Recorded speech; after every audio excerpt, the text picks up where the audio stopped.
আশুলিয়ায় ৬ মরদেহ পোড়ানোর মামলা, সাবেক এমপি সাইফুল ও ৪ পুলিশ কর্মকর্তার বিরুদ্ধে ট্রাইব্যুনালের পরোয়ানা। ফ্যাসিবাদ থেকে উত্তরণে নির্বাচিত সংসদ ও গণতন্ত্র প্রতিষ্ঠা করতে হবে, মির্জা ফখরুলের মন্তব্য। বললেন, গণহত্যায় জড়িতদের দলে নেবে না বিএনপি। ঢাকা খুলনা সরাসরি রেল চলাচল শুরু, উচ্ছ্বসিত যাত্রীরা। প্রকল্পে ব্যয় কমানোর গুরুত্ব উপদেষ্টার।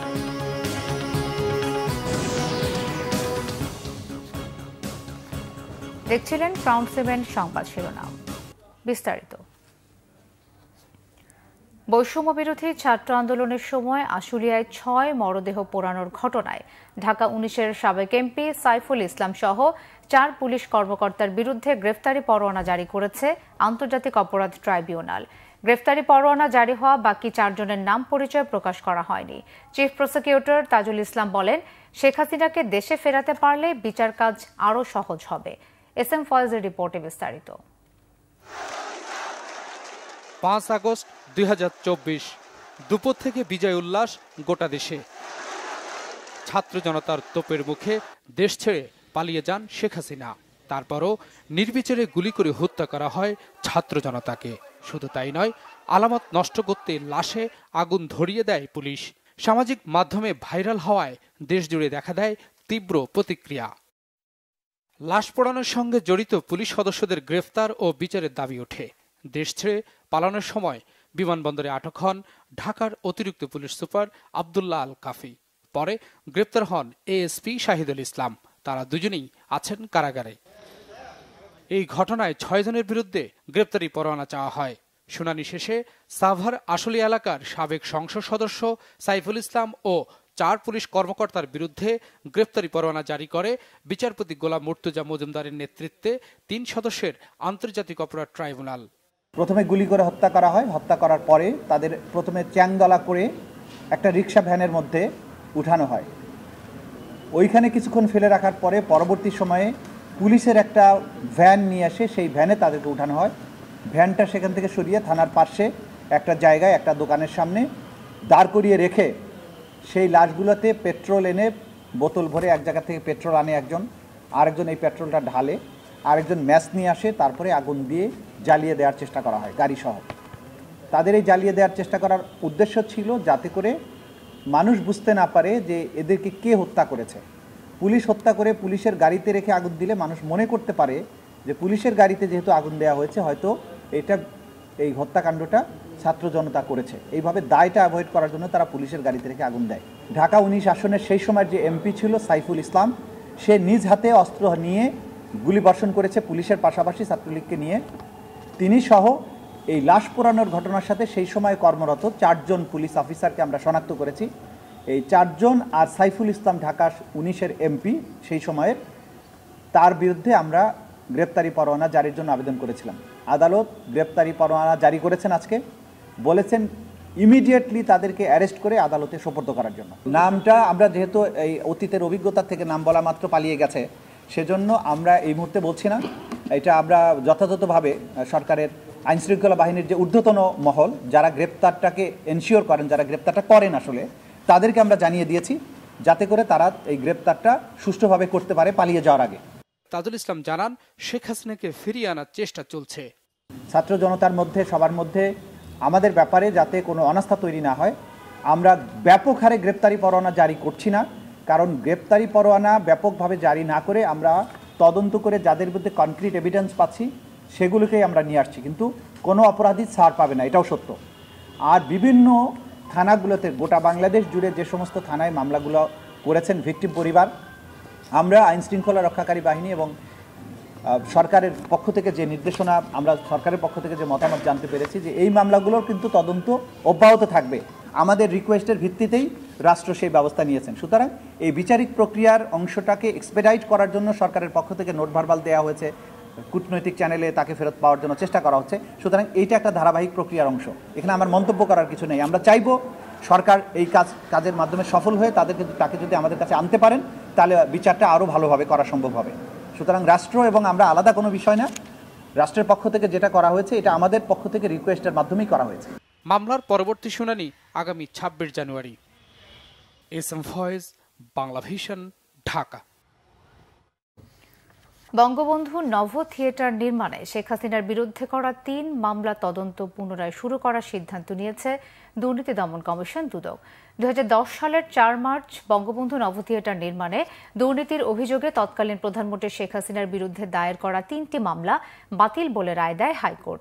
শেখ হাসিনার রিট আবেদনে বিচারপতি AHM শামসুদ্দিন চৌধুরী এবং বিচারপতি বোরহান উদ্দিনের বেঞ্চ রায় দিয়ে বলেছিল অসৎ উদ্দেশ্যে মামলাগুলো করা হয়েছিল। 2002 সালের 27 মার্চ দুর্নীতি দমন ব্যুরো তেজগাঁও থানায় এই মামলাগুলো করেছিল।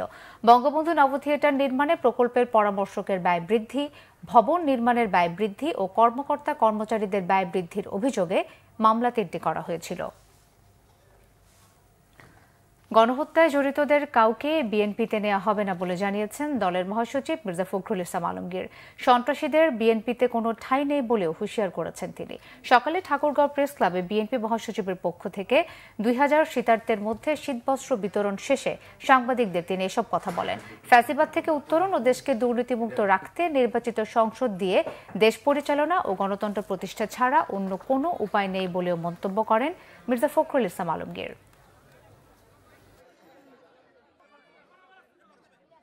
দুর্নীতি ফ্যাসিবাদ থেকে উত্তর হচ্ছে একটি গণতন্ত্রকে প্রতিষ্ঠিত রেস্টোরেশন অফ ডেমোক্রেসি, জনগণের যে শাসন সেই শাসনকে স্থাপিত করতে হবে। অর্থাৎ জনগণের যে পার্লামেন্ট, জনগণের যে নির্বাচিত যে পার্লামেন্ট, সেই পার্লামেন্ট দিয়ে দেশ পরিচালনা করতে হবে, সেই সরকার দিয়ে দেশ পরিচালনা করতে হবে। জানি অন্য কোনো উপায় আছে বলে আমার জানা নেই। আমার বয়স হয়ে গেছে, আমি জানি যে একটা ইনস্টিটিউশন যদি তৈরি করা যায়, প্রতিষ্ঠানগুলো যদি নির্মাণ করা যায় গণতন্ত্রের, তাহলে সেটাই হবে সবচেয়ে বড় রক্ষা। যারা সন্ত্রাসী, যারা গণহত্যার সঙ্গে জড়িত হয়েছিল, যারা হত্যা করেছে, দুর্নীতির সঙ্গে জড়িত, তাদের কাউকে বিএনপিতে নেওয়া হবে। একলা চলো নীতি পরিহার করে রাজনৈতিক দলগুলোর সাথে আলোচনার মাধ্যমে চলমান সংকট মোকাবেলা করতে অন্তর্বর্তীকালীন সরকারকে আহ্বান জানিয়েছেন গণতন্ত্র মঞ্চের নেতারা। মঙ্গলবার দুপুরে পুরানা পল্টন মোড়ে গণতন্ত্র মঞ্চ আয়োজিত বিক্ষোভ সমাবেশ ও মিছিল থেকে এই আহ্বান জানানো হয়। সমাবেশে বিপ্লবী ওয়ার্কার্স পার্টির সাধারণ সম্পাদক সাইফুল হক বলেন, সদিচ্ছা থাকলেও বাস্তবে দেশ পরিচালনায় একের পর এক ব্যর্থতার পরিচয় দিচ্ছে অন্তর্বর্তীকালীন সরকার। নির্বাচন, সংস্কার, গণতান্ত্রিক অভিযাত্রা পরস্পর বিরোধী বিষয় নয়, তবে ক্ষুধার্ত মানুষের পেটে ভাত দিতে না পারলে সংস্কারের ট্যাবলেট খেয়ে মানুষের ক্ষুধা নিবারণ হবে না। এ সময় খাদ্য জনগণের নিরাপত্তা নিয়ে কার্যকর উদ্যোগ নিতে ব্যর্থ হলে আবারও রাজপথে নামার হুঁশিয়ারি দেন তিনি। নাগরিক ঐক্যের সভাপতি মাহমুদুর রহমান মান্না বলেন, সরকার শুরু থেকেই রাজনৈতিক দলগুলোর সাথে সখ্যতার চেষ্টা করেনি। হঠাৎ করে একদিন বসে সব রাজনৈতিক দল একমত হয়ে যেতে পারে না। ব্যাপক জনসমর্থন থাকলেও একলা চলো নীতির কারণে দিন দিন দুর্বল হয়ে পড়ছে সরকার। ট্যাবলেট খেয়ে মানুষের ক্ষুধা নিবারণ হবে না। সংস্কার কারা চাচ্ছে? আমরা রাজনৈতিক দলগুলো সংস্কার চাই, গণতন্ত্র মঞ্চ সংস্কার চাই, আমার শিক্ষিত মধ্যবিত্তরা তারা সংস্কার চান, আমার ছাত্র তরুণরা সংস্কার চান। কিন্তু দেশের ৮০-৮৫ ভাগ মানুষ সংস্কারের আগে তারা তাদের খাবার চায়, কর্মসংস্থান চায়, নিরাপত্তা তারা নিশ্চিত তারা দেখতে চায়। শুরু থেকে আজ 4.5 মাস সময় পর্যন্ত এই সরকার রাজনৈতিক দলগুলোর সাথে কোনো সখ্যতা করবার চেষ্টা করেনি, তাদের সাথে কোনো সমঝোতা করবার চেষ্টা করেনি। আমরা আমাদের সংলাপের সময় তাদের কাছে বলে এসেছি, একদিন একটা বিরাট দলিল ধরিয়ে দিলেন আর তার উপরে রাজনৈতিক দলগুলোকে বক্তব্য রাখতে বললেন, তার মধ্যে দিয়ে কোনো মতেই জাতীয় ঐক্যমত্য প্রতিষ্ঠা হতে পারে না। অন্তর্বর্তী সরকার চীনের সাথে আরো গভীর সম্পর্ক গড়তে চায় বলে জানিয়েছেন প্রধান উপদেষ্টার প্রেস সচিব শফিকুল আলম। জাতীয় প্রেস ক্লাবে চায়না মিডিয়া গ্রুপের উদ্যোগে বাংলাদেশ চায়না আপন মিডিয়া ক্লাবের উদ্বোধনী অনুষ্ঠানে তিনি বলেন, দুদেশের বন্ধুত্বকে নতুন উচ্চতায় নিতে চায় বাংলাদেশ। বাংলাদেশে চীন সম্পর্কে জানার সুযোগ কম জানিয়ে পারস্পরিক যোগাযোগ বাড়ানোর তাগিদ দেন শফিকুল আলম। বলেন, চীন কি ভাবছে, চীনা কোম্পানি বিনিয়োগকারীরা কি করছে সে সম্পর্কে আরও জানতে হবে। সমৃদ্ধ বাংলাদেশ গড়তে চাইলে চীন কিভাবে নিজেকে পরিবর্তন করেছে সেটি দেখা উচিত বলেও মন্তব্য করেন তিনি।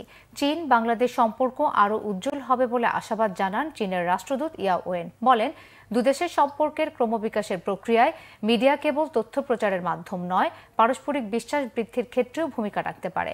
বাংলাদেশ চীনের কূটনৈতিক সম্পর্কের 50 বছর পূর্তিকে সামনে রেখে দুদেশের গণমাধ্যমের মধ্যে ঘনিষ্ঠ যোগাযোগ ও বন্ধুত্ব প্রতিষ্ঠার লক্ষ্যে আপন মিডিয়া ক্লাব যাত্রা শুরু করল।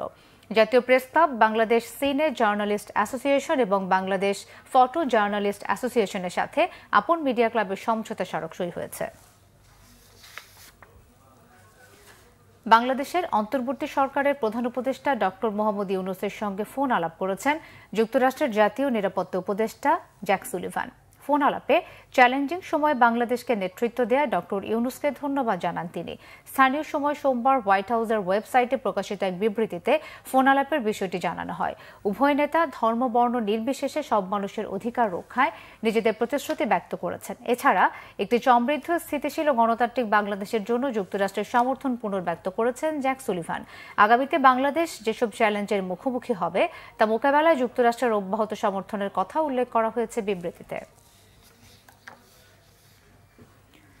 পদ্মা সেতু হয়ে ঢাকা খুলনা ঢাকা রুটের প্রথম ট্রেন জাহানাবাদ এক্সপ্রেস চালু হলো আজ। খুলনা থেকে ছেড়ে আসা প্রথম ট্রেনটি সকাল 11:15টায় কমলাপুর রেল স্টেশনে এসে পৌঁছায়। নতুন রুটের এই ট্রেনের উদ্বোধন করে রেলপথ মন্ত্রণালয়ের উপদেষ্টা মোহাম্মদ ফাউজুল কবির খান বলেছেন, অপব্যয়ের কারণে রেলের দুর্দশা কাটছে না, রেলকে তার আয় দিয়ে ব্যয় করতে হবে। আরও জানাচ্ছেন দীপন দেওয়ান। ভোর 6টা খুলনা থেকে ঢাকার উদ্দেশ্যে ছাড়ে জাহানাবাদ এক্সপ্রেস। নতুন এই রেল লাইনে দূরত্ব কমেছে 231 কিলোমিটার। ঢাকা থেকে খুলনা 4.5 ঘন্টায় গন্তব্যে পৌঁছে এই ট্রেন। এই ট্রেনের সাপ্তাহিক ছুটি সোমবার, বাকি 6 দিন দুবার করে চলাচল করবে। 11টি কোচে বিভিন্ন শ্রেণীর আসন সংখ্যা 768টি। আছে লাগেজ ভ্যানও, যার মাধ্যমে মালামাল ঢাকায় আনা যাবে। নতুন এই ট্রেন চলাচলে উচ্ছ্বসিত যাত্রীরা। আমি স্যাটিসফাইড এবং আমি খুব হ্যাপি আমি এই ট্রেনে একজন যাত্রী হতে পেরে। এটা আমাদের খুব সুন্দর লাগছে, পরিবেশ ভালো, ম্যানেজমেন্ট আরো সুন্দর। প্রত্যেকটা স্টেশনে দাঁড়িয়েছিল, ক্রসিং ছিল, যার জন্য একটু সময়টা বেশি লাগছে, কিন্তু আশা করি পরবর্তীতে এটা আবার ঠিক হয়ে যাবে। এত সহজে ব্যাপারে থেকে খুলনা থেকে কমলাপুর আসতে পেরেছে, আমাদের খুব ইজি হয়েছে। এর আগে এই ট্রেন যাত্রার উদ্বোধন করে কাঙ্ক্ষিত সেবা নিশ্চিত করার কথা বলেন রেলপথ উপদেষ্টা। জোর দেন প্রকল্প ব্যয় কমানোর। এই অবস্থাতে আসার একটি কারণ হচ্ছে অপব্যয়। আমরা যত্রতত্র স্টেশন স্থাপন করেছি, যত্রতত্র রেল লাইনের বিস্তার করা হয়েছে। রেলকে তার আয় দিয়ে তার ব্যয় নির্বাহ করতে হবে। সব খাতেই কিন্তু ভর্তুকি দিতে হচ্ছে। এই ভর্তুকি আর কত দেওয়া যাবে? তো এই জন্য আমাদেরকে ব্যয় সাশ্রয়ী হতে হবে। আমাদের রেলকে লাভজনক করে তোলার ক্ষেত্রে সরকারের ভাবনার কথাও তুলে ধরেন উপদেষ্টা। কোচগুলো যাতে পরিষ্কার করা হয়। দীপন দেওয়ান, বাংলা ভিশন, ঢাকা। সংবাদ শেষ করব ক্রাউন সিমেন্ট শিরোনামগুলো আরও একবার জানিয়ে। আশুলিয়ায় 6 মরদেহ পোড়ানোর মামলা, সাবেক এমপি সাইফুল ও 4 পুলিশ কর্মকর্তার বিরুদ্ধে ট্রাইব্যুনালের পরোয়ানা। ফ্যাসিবাদ থেকে উত্তরণে নির্বাচিত সংসদ ও গণতন্ত্র প্রতিষ্ঠা করতে হবে, মির্জা ফখরুলের মন্তব্য, বললেন গণহত্যায় জড়িতদের দলে নেবে না বিএনপি। ঢাকা খুলনা সরাসরি রেল চলাচল শুরু, উচ্ছ্বসিত যাত্রীরা, প্রকল্পে ব্যয় কমানোয় গুরুত্ব উপদেষ্টার।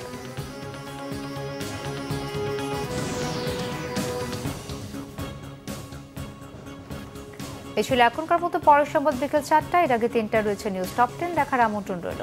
এছাড়া বাংলা ভিশন সংবাদ ও সংবাদ সংশ্লিষ্ট অনুষ্ঠান দেখতে ভিজিট করুন www.bvnews24.com ও facebook.com/banglavisionnews এবং সাবস্ক্রাইব করুন youtube.com/banglavisionnews। ধন্যবাদ।